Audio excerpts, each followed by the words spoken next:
Welcome.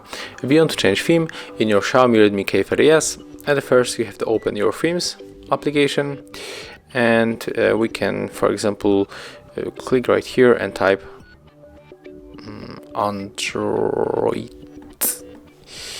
Okay, we can go for Android Go. It's totally free, so we can click right here to download.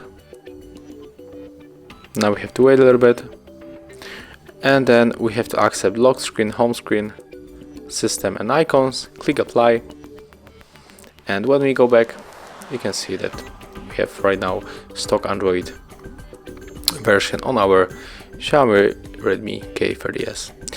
And that's how it looks. Thank you guys for watching. Leave thumbs ups, comments and subscribe to our channel.